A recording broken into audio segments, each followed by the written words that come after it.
Hello again and welcome back to the craft room. Today I'm doing a video on how to convert yarn that comes in hanks into usable cakes with the end where you can find it. Now first of all, these are what you call hanks. They come in from all different places and for all different reasons. Generally they are a better quality yarn.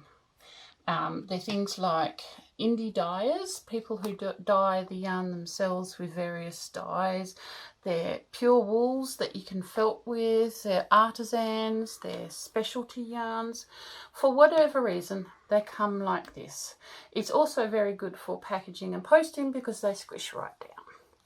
So let's pick one and have a good look at it. So the first thing you want to do is keep the label. You need the label. So take your label off and spread it out. You will need that because unless your plant, ignore the cat, she wants to join in. Unless you're planning to use the yarn straight away, you need to know what it is. So we'll keep that. The next thing you want to do, I'm going to put these to the side, is if you look at it, there's a loop here and then there's this bit that's usually a different colour. So what you do is you pull it out. Keep your finger on there, pull it out, and it should make a very large circle. Okay, and you'll see there's little bits where it crosses over here and there. Now what that is the person who's done the yarn, who's dyed it, has used the yarn itself to tie it up, which means there's no waste.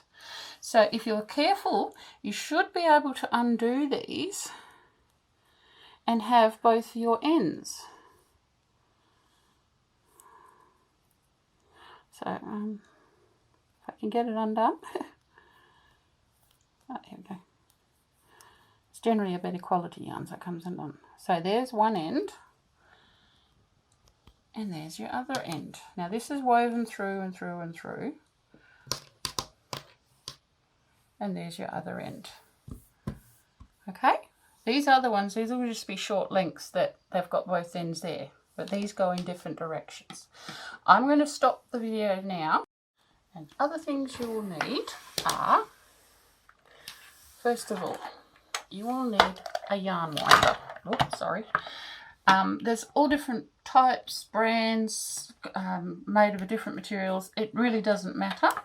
But the main thing you've got to look for is that it has some way to fix it to the table so it's secure. You do not want this wandering around while you're trying to wind your yarn. This has a clamp with a rubberized bit so it can be held firmly against the edge of the table.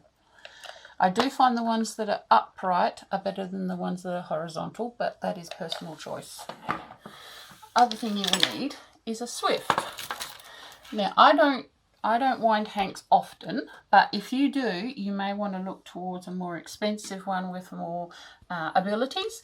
This is a cheaper end version for me because I don't use it that often. The main thing with a swift is it has like a, I'll try and do it up this way so you can see, an umbrella like action. You see how it comes out? There's a little clamp here on the stem. And you push that and it goes out like an umbrella. Alright, now these things are bendy. You need them to be bendy. They usually come with some kind of a clamp to clamp them to the table. Like the winder, it needs to be fixed in a point so it doesn't wander.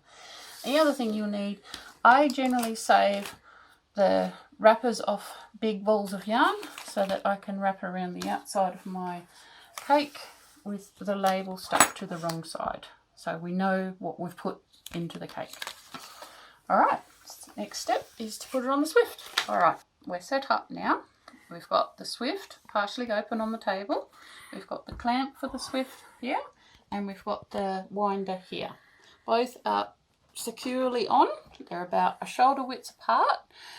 The handle is here so I can use my right hand quite easily.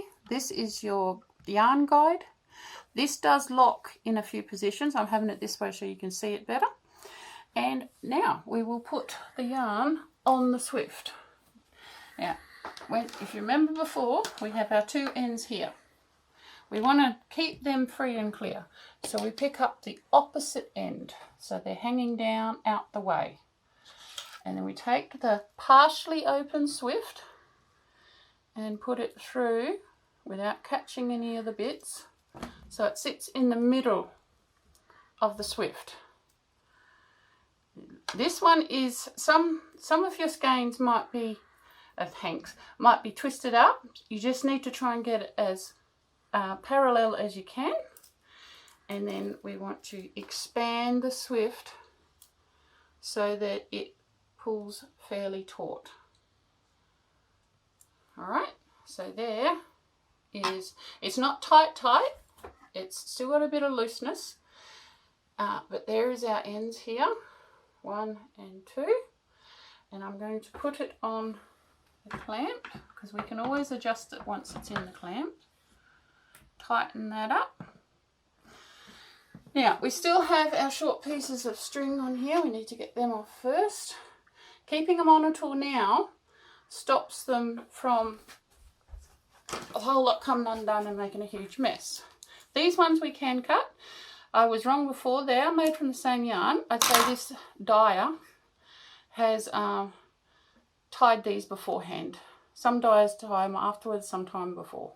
That's just a short length. It hasn't cut any of the body of the yarn. That one's already gone, so it's just this one at the end here.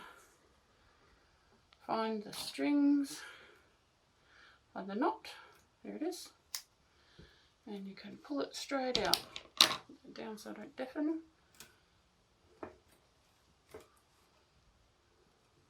They're just woven in and out. They're intended for you to be able to easily get them out. So that's it. So there's nothing holding this together. So now we can go a little bit tighter, pushing it up. Now, if you look, one of your yarns will be more on the outside than the inside. I think it will be this one. Yeah, that's that one. You just feel it'll be easier to pull. So flip this to the inside. So, oh, hang on, I can't do that. Oh, we'll just have to keep an eye on that. So we bring this around and you wind it like this through here. So it's in the middle of the coil. And then there's a little slit here, hopefully you can see it. Pull it down tight and that will hold your end. Now you need to slowly, keeping your hand in the middle, start winding your hank. If it catches, just release the tension and keep going. And that's how you wind your hank. If you keep your hand where it is, it'll wind a nice tight yarn cake. Do not be tempted to go too fast. And I will be back with you once this has been wound. Alright, so I have slowed it down when I've only got a little bit left to do. You don't want to overshoot the end, otherwise you'll make a knot. We are just about done. So I'll just go slowly on the last bit so I'm able to grab the end. Just about there. The other end gets a bit long so it starts tangling, which it has. There we go.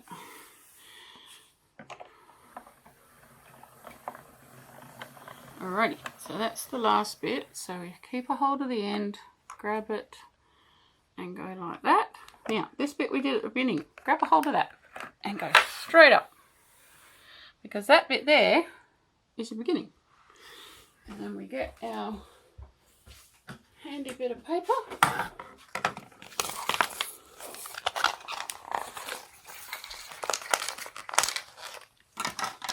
Cut off the excess so we can still read it.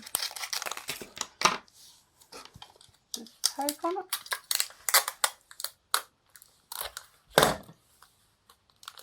And done. All wound. And with you knowing where the end is. So it's gone from like that to like that and usable. And we know what it is.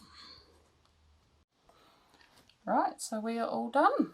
I hope that was helpful.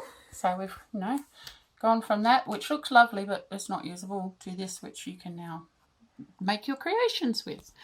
And that's the equipment. But if you're really sneaky, you can find one of these, which is, they used to be done for socks. I'm not going to pull it apart, but if you look, it's knitted and then it's dyed. So what will happen, because the colours are all mixed up in this now, this one, it will fade like an ombre, which is really great. And you don't have to wind it. You can just undo the knitting and use it straight away. So I hope you enjoyed this, and if you have any questions, please ask in the comments. And I'm sorry about the zombie cat. She's a bit deaf and forgot that we were filming today. Please like, subscribe, and if you have anything else you want to know, let me know.